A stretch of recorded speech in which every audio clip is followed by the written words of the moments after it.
Non, ne m'as-tu pas dit...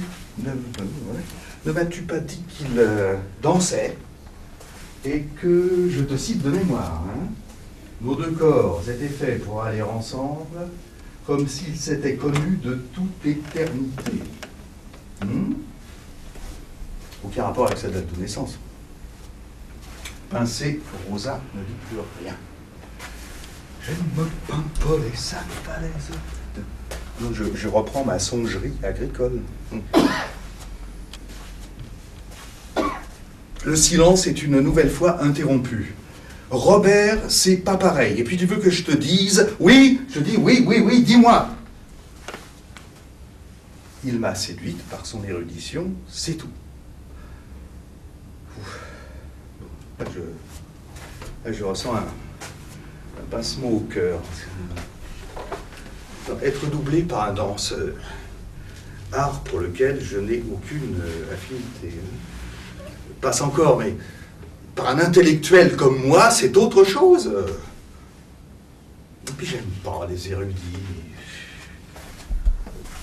Rien de tel qu'un érudit pour vous mettre dans une impasse de la pensée, pour me prouver en trois citations que finalement je ne suis rien d'autre qu'un minable folliculaire. Bon, ben ça je me le dis suffisamment à moi-même pour détester qu'on me le rappelle. Je tente, je le fais, hein, je tente une manœuvre de diversion. Rosa, quel type de stade préfères-tu? Avec un charolais, seul ou avec un charolais? Bon, elle, fine bouche, ne tombe pas dans le panneau. Robert, ça a été exceptionnel, dans tous les sens du terme. D'ailleurs, je ne l'ai jamais revu après. Hein. Il m'a appris comment on disait salade en latin, il a renfilé ses bottes et il est parti. Et puis c'est tout. Tous les autres sont nés le 23 mai, et toi aussi. Et Rosa, comment on dit salade en latin? Non, comment quoi?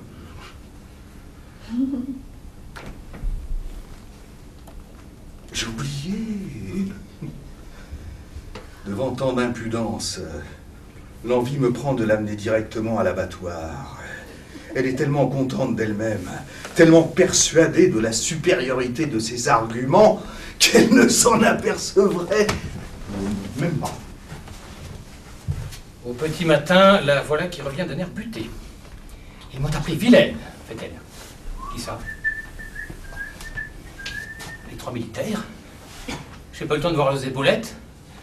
J'ai traversé au rouge, pourtant j'étais dans mon droit. Alors là, je comprends mal, explique-moi. Alors, elles font en larmes.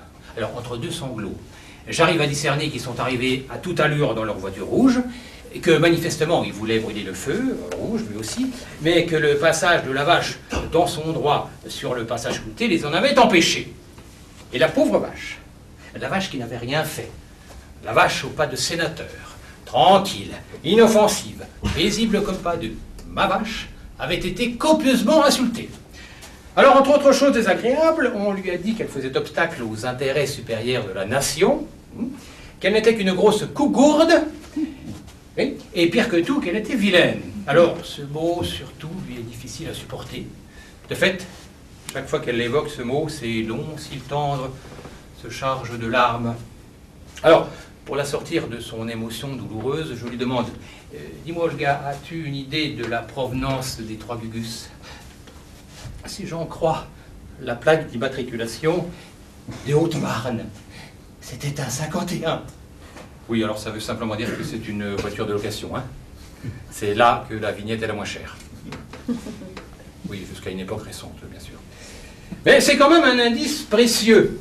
Olga, pardon, Olga, s'ils n'ont pas pris leur voiture de service, c'est qu'ils ne voulaient pas qu'elle soit vue. Tu vas me demander pourquoi. Parce qu'ils vont jouer au casino, voilà pourquoi. Ben, c'est pour ça qu'ils étaient si pressés. Ils allaient à Divonne. Et tu sais pourquoi ils ont gardé leur uniforme? Hein? À cause du prestige. C'est ça. Elle a raison. Mais oui, un casino, c'est plein de joueuses. Hein? des joueuses, qui sont des femmes, a priori, mais oui. Hein? Et une femme, c'est toujours sensible à un bel officier. Toujours. Oui, alors surtout s'il est en vœu. Mais elle a plus de choix, tu comprends? Tu comprends? Bon. Olga me regarde pensive. Dis voir, le casino, il est en Suisse? Oui. Les militaires français, ils ont le droit d'aller en Suisse en uniforme? Ah, c'est-à-dire que... alors, ils bénéficient de l'extraterritorialité. Voilà. C'est pour ça qu'ils peuvent le garder, c'est pour ça. Alors, en fait, j'en sais trop rien s'il est en Suisse, au Luxembourg ou en France, ce casino, parce que personnellement, j'y vais jamais. Mais en attendant, Olga est sortie de son chagrin, hein, et c'est ça le principal. Alors, elle enfile son tablier, elle commence à faire son ménage, je l'entends fredonner. En passant par la Lorraine avec mes sabots, en passant par la Lorraine avec mes sabots, j'ai rencontré 3 capitaines avec mes sabots d'ondaine. Oh oh oh, avec mes sabots. Oh, j'aime quand elle chante, mon cœur se dilate. Et puis elle se jette dans un journal de bourse. Alors je m'approche près d'elle. Dis-moi, Olga, tu n'aurais pas 2 € à me prêter, hein? J'ai besoin d'un café et d'une tartine beurrée. Elle hoche la tête négativement, et puis elle me dit, je peux te donner un tuyau si tu veux quelque chose de sûr.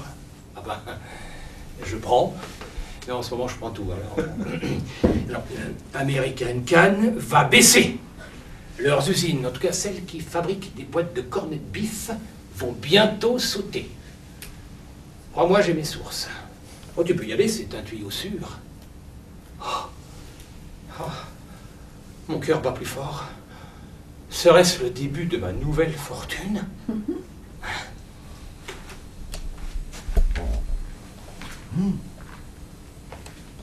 Toujours le hall de l'hôtel Piazza, à côté du jet d'eau. Une autre vache se repose à côté du bocal à cornichons, à l'autre bout du buffet. Elle s'extrait du brouhaha et m'accoste joyeuse. Personne ne peut intercepter mes communications. Personne. Nulle part. Jamais. Je ne communique pas. C'est lumineux.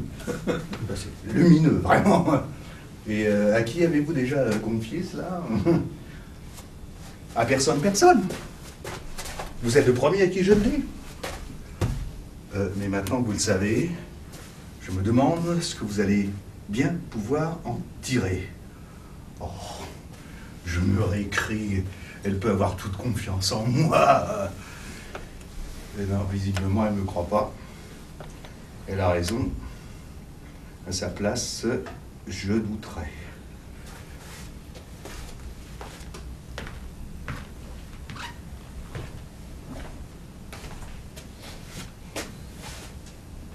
Olga a raison. Je travaille trop. C'est sûr. Et que veux-tu? On n'est jamais sûr du lendemain. Le présent seul existe. Et dans celui-ci, je me dois d'effectuer un job théâtral que personne d'autre n'est en mesure d'effectuer à ma place. Le décomptage des porcelets sur le parking du Carré Magique à Lannion, qui s'appelait dans une autre ville Kielce.